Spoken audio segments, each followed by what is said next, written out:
Now it's recording. Hi family, we've decided on discussion today that we might just do a, we're going to do today, we're going to do a discussion on what's happened with the family over the years of hauntings and things like that.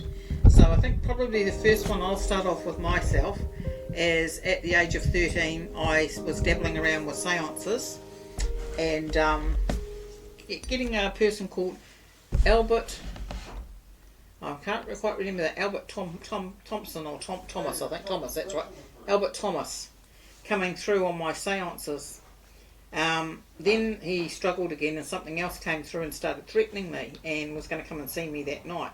I, at the age of 13, 14, somewhere around there it was, freaked out and I wasn't aware of what I was doing, but I ran off and I hit the fridge. I didn't hit it too hard, but I sort of hit it. And from that day on, within a week of that, I started having epileptic seizures, which they often say is some form of possession or some spirit that's attached itself to you. So I endured that for probably, I think, near on a good 40 years anyway. It wasn't until I had my fifth child that, whether it was the hormones in pregnancy or what, I don't know, but that seemed to get rid of all that for me, and I stopped having epileptic seizures. I was also prayed for at church, and that also got rid of it, I believe, as well. And I'm epileptic free, and spirit free, if you like. So that's been quite good. So from then on, we're going to start talking about the first place, I think, where the family started to experience things was at Misty Valley. Not Misty Valley, Thornlow Street. There was a place called Thornlow Street. So I'm going to pass it over to Em, who's going to tell you a few of the things that happened to her when she was there. Can't remember much of it, but all I remember was, I think I walked out of my room and I seen, would have been 5 or 6 little black figures jumping around in the hallway, like playing Ring Around the Rosie. I don't even know if that's what they were playing, but you know, they were jumping around in a circle. And scared the shit out of me. I started screaming because obviously I was about, I don't know, I think I was like 4, 5, maybe 6 years old. Yeah. And obviously being that age, you know, screaming. My mum and my older sister come running out, and straight away mum obviously seen them, Rachel seen them, and she just grabbed me, was hugging me, because obviously I was fucking shitting myself. And yeah, mum started praying in tongues, which is, you know, it's what Christians do. Or spiritual Christians, yeah. Yeah, it's what they do. Sounds like gibberish to other people, but I'm pretty sure it's like a Hebrew or something like that. But anyway, there's different languages. Some people have different languages. Some speak languages of other countries that they don't even know themselves. But yeah, anyway. So mum was doing all of that, and they just poofed into thin air, like poof, gone. We had quite a few things there. I picked up shadow figures in the house. Some were quite large, some were actually quite about 6 foot high. But because I believe in God and I believe in angels and that, we seem to be able to poof them and get rid of them for a while. And I wasn't what I'd call a strong Christian as I am now in those days, so I still don't think I had quite the strength to totally deal with it completely at that stage, because I was still a very new Christian, or back in my walk with God, I was still a new Christian in my walk with God. So that was that house. I don't think anything from memory else happened there. So the next place would be this one that we're in now, I think. Anything else that you can think of?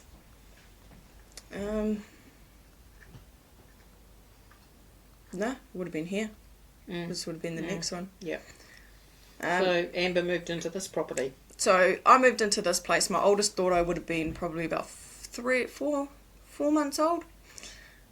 Moved into this place. It was all good. I wasn't hearing like noises or crashes or whispers or anything like that.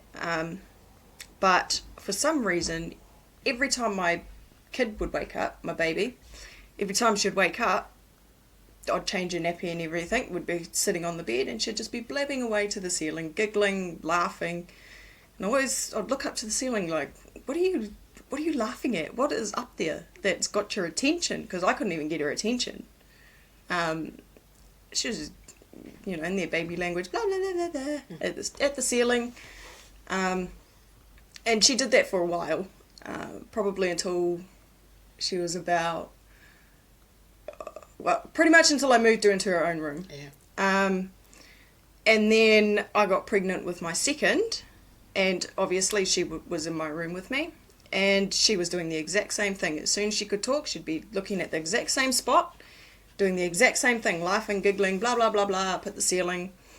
And when that happened, I had a feeling it was a spirit. But because nothing sinister was happening around the house, well, other than a knife block being pushed off the stove all the time, there wasn't anything sinister really happening. Yeah. So I didn't mind.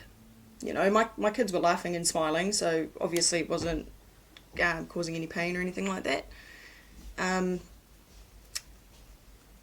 Yeah, so I don't know what it was, don't know who it was. For all I know, it could have been my nan, it could have been my granddad, it could have been my dad, it could have been a friend. Well, no, I don't know any friends that knew my kids back then, but it could have been a family member. It could have been there was a person that died in this house. I'm not sure when, don't know any specifics or anything. All I know is that one of the neighbours or family members died in this house. Other than that, don't really know anything else. And then I'd see shadow figures out the kitchen window as well. While I'm like doing dishes or washing out a cup to make a cup of coffee or washing a plate, just standing at the kitchen window doing whatever it is you do at the kitchen window. And I wouldn't be looking out the window, but I'd, you know, be concentrating on what I'm doing, and I'd just see like a shadow figure just sprint past. And that happened multiple times. You know, sometimes it was a human figure, sometimes it just looked like a cat, which, you know, I have pets buried in my front yard. I've got my dog, Latte, she's buried in the front yard. There's also Charity buried there. There's Felix is buried out there, which those are two of my cats. Mana's buried out there, which is another cat. Mana and Manuka. Manuka's buried out there, and then some of my cats' kittens that didn't make it when they were born. So 3 of those animals were mine. 3 of the cats were mine. I had Mana, Manuka, and Charity. She was really old. She's about 7. Charity was mine though. Yeah. She likes to think, but anyway. No, she was. She was. Me and Charity were like best mates. Yeah, well, she grew up. She was my baby. So she grew up basically with her. So yeah. Yeah, from about 5 years old when she was born on my brother's bed. So we had her mum, and then her and, you know, the kittens and everything were born. Right from then, pretty much, decided to keep her, and then right from then, up until she died. She died how old was she? Like 17? She was 17. She lived a good life. So me and her were best mates for 17 years. She unfortunately got a little bit. She died of old age pretty much. She started getting. She had a bit of a thyroid problem, I think, for probably about 4 years onwards. And that would slowly, as they said to me, would start to go to her brain, and I think that's what happened towards the end. She had a combination of that and arthritis and things like that. And she would wee in the house and poo in the house, and she'd be sleeping, and the next thing she's just meowing for no reason. Yeah. You know, she'd just wake up and start meowing. Then there was the fact that she would be curled up on like the top of the couch, like up here, or on like the arm of the couch or a windowsill. And she'd just roll off and just fall off, like splat on the ground. Not splat, but yeah. She was just getting a bit old, and she was also blind. Coming towards the end, she ended up becoming blind and deaf as well. So I ended up having to take her and comfortably put her to sleep. Anyway, so that was her. The funny thing about the animals, I found with Charity more so than anything else, I used to think she was still around. It was weird. It was like... Which is weird that I was seeing animal... Well, they looked like animal shadow figures. Yeah, I felt Charity was still around, and I still think dogs don't have a soul as such, or a spirit as such, but I still think they have some way of being around you still when they die. And I must say, one of my ones I really, really miss is Mana. He was such a cool cat. But anyway, and so was Manuka. Manuka's my current cat that's here. That was her brother. And they were so gorgeous together. But anyway, carrying on to our family again, going back to the thing. The next thing that happened, I felt when I came into this house when Amber first moved in here, I felt there was something here. I always felt it was down the end of the hallway. When Amber went away for a while, I went through and blessed the house and felt it settled down anyway. Then my ex-husband passed away and we had to go and clean up his house with the rest of the kids. And bit of a story to that. Yeah, a bit of a story. He wasn't found for a while, so... Yeah, he wasn't found for about 3 weeks. He'd lived a life on the streets. Secluded life. And he was just coming right towards the end. He'd given himself to the Lord. And I talked to the guys that had spoken to him, and he apparently had a really good,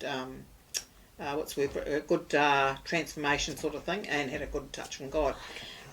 So he was starting to get his life on track. He didn't, I think, at that stage. They didn't notice him missing because he used to hang out and help out at the Auckland City Mission. And it was just like a charity. Yeah. If you're not in New Zealand, it's like a charity that helps out homeless and struggling families. And so he was there, and because he'd always been part of that anyway, because he was a homeless person for a while. But he just decided to turn around and start helping out as well. And from what I understand, is it was the street people that actually noticed he was missing, and started to say, "Hey, where's I won't explain names because I don't think I should, but where is he? Yeah, but where is he?" And I suppose it could. Steve was his name. Was saying where was he? So they found him. Let's say 3 weeks later. Cops went around and found him there. So unfortunately, we couldn't look at the body. It was a little bit sad. He had to be cremated straight away. Yeah, but I mean, he's not my dad. He was my half siblings. Yeah, I have had 2 partners in my life. So my younger 2 are to one other person, and my older 3 are the dad that we're talking about, Stephen.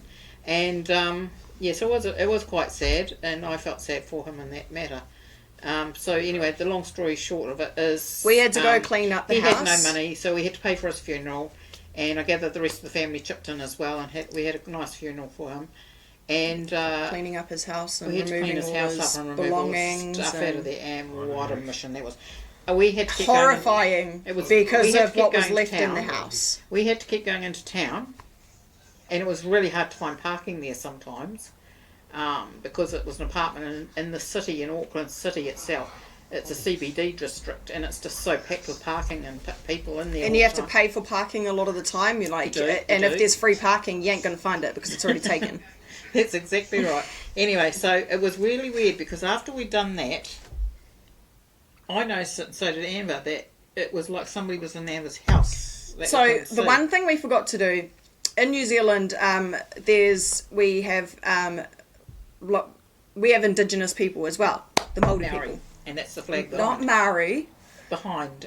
They're Māori people. This is the Māori flag. This is the Tino Rangatiratanga.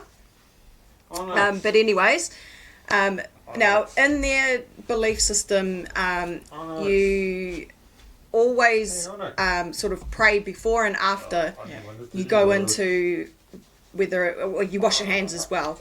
But whenever you're seeing like a dead person or you're going into their house and anything, you pray before and you pray afterwards and you wash your hands. It's like you kind of purify yourself. You go in clean and you come out clean, kind of thing. And also with the Māori people too, if you ever go into an urupa is a Māori burial ground. Yeah. If you ever go into an urupa on a marae, do not go in with anything, because whatever you go in with, you have to leave in the urupa. Yeah. So cell phone, camera, anything, you have to leave it there. That's just how it is. It's just how it is. So exactly. You just don't go in with anything unless you're willing to give it up. You don't go in with anything, and unless you have permission, you don't go in at all.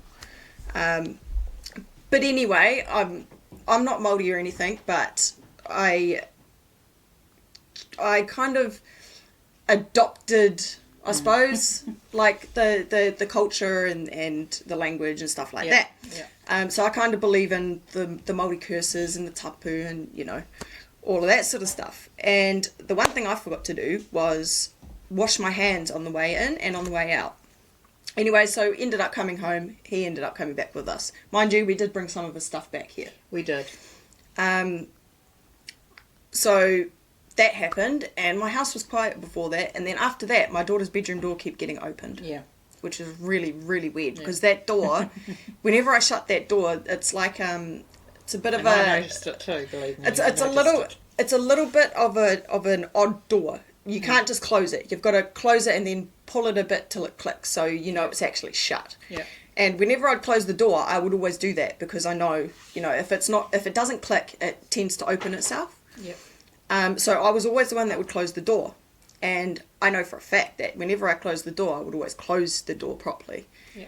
And it's a little bit hard to open as well. So the fact that it was being opened by itself, I don't know, make of it what you will, but I believe that it was their dad haunting my house. Yeah.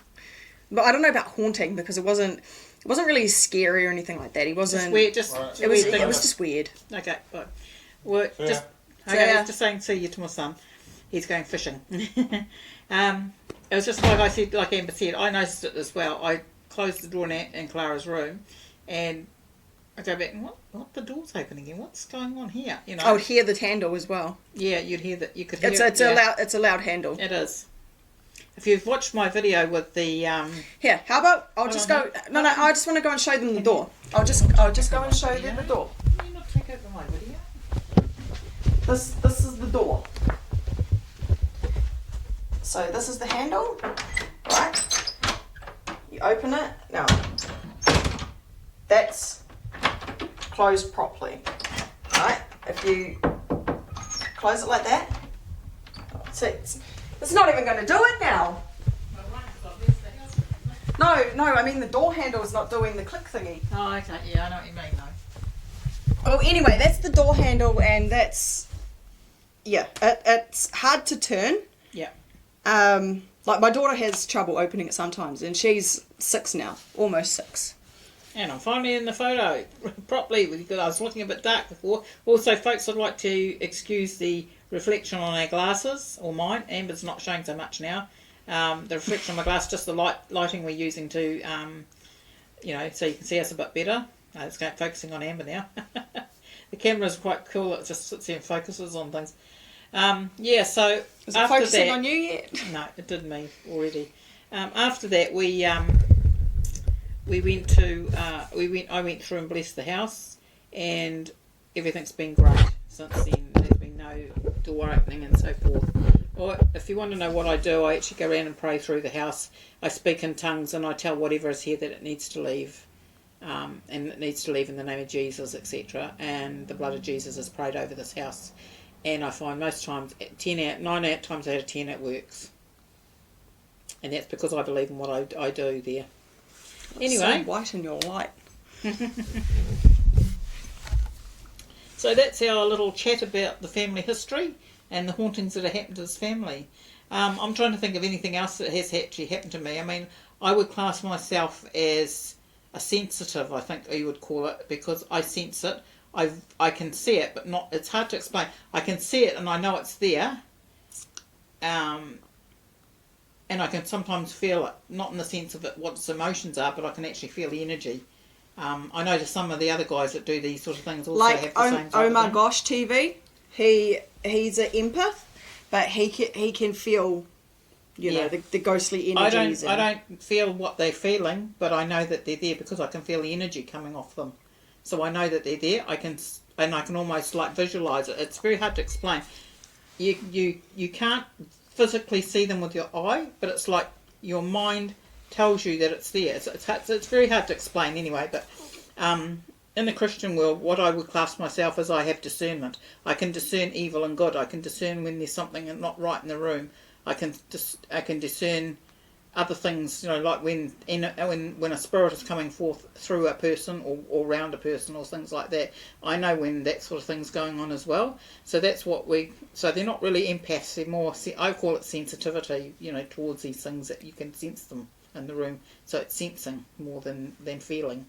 Well, empath is you can feel of live people. Mm. So if I was an empath and Mum was sad, obviously you'd be able to physically see it, but an empath can physically feel it as well. Yeah. And so intensely I can't claim myself sometimes. to be one of those. I've done, apart from Amber's home, I've also done a cleansing out in Orewa. I won't mention that person's name. They are on my videos. If you look, you'll see a house cleansing that went right. That went right. That makes a change from gone wrong, eh? No, it definitely makes sense. Things were coming out. I always sensed that there was something in her room, and she told me in her back room, and she always said the same thing. And I said, no, there's something different in this room. And I did a cleansing. I had to talk to her about the history of the place, because I think you need to do your research when you do these things. You need to research it. We've never researched this house here. It's probably going to be hard to do research. This is a state house, Housing New Zealand. Yeah. So I don't know what it's called in other parts of the country, but it's where the government pretty much provides houses for people that social housing, I suppose they'd call it. Yeah. And for people that can't. Well, I'm pretty much going to make myself look broke here, but it's for people that can't afford to pay actual market rent. Yeah. And market rent or is can't very get high. in to pay into a house to pay market rent. Market rent is high here. I can't even rent my own house because... I'll put it to you this way. A one-bedroom is about, depending on the area, anywhere from about 300 upwards. And that's just one bedroom. I'd say 350 upwards. Yeah. I was going to say 350, but you can get some for 300. So. Yeah. 300 upwards. And I mean, for me, depending on my situation with my job, because my job can go in and out of amounts of clients I have, 300 to me is more or less half my income's gone. So I ended up boarding, which I prefer anyway, because I've got a free life. I don't have any hassles. I don't have any worries. As long as I pay my way, I'm all right. So anyway, I'm trying to think of anything else that has happened. Pardon me. With that house cleansing in Orewa. Once I'd been through, I'd had talked to her. I did a spirit box session in the house.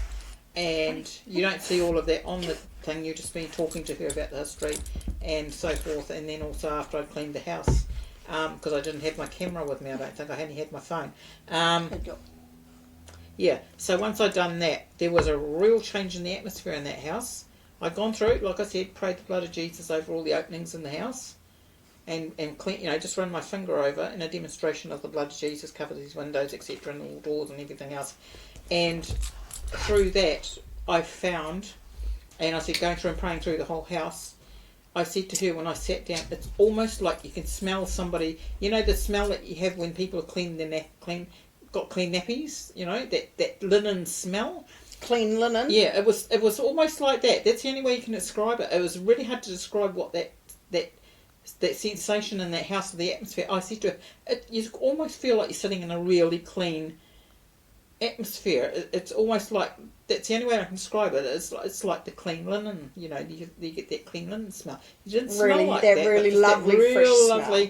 Really lovely, clean room. That house. Everyone loves that smell. And light, very, very light. She noticed it as well. She said it was amazing, and we've had no trouble there since. And I see her at least once a week, so I know what's going on in that house. But anyway, so I think that's about it that I can think of. The only other things I've had to deal with on odd times, as you do with kids, is just things that they have to deal addiction, spirits and things like that in their lives. But, every family has something, I always say. No family is perfect, and no family will ever get through everything perfectly. So, yeah. Anyway, that's it for folks. Don't forget to like and subscribe. And love you all heaps. Bye for now.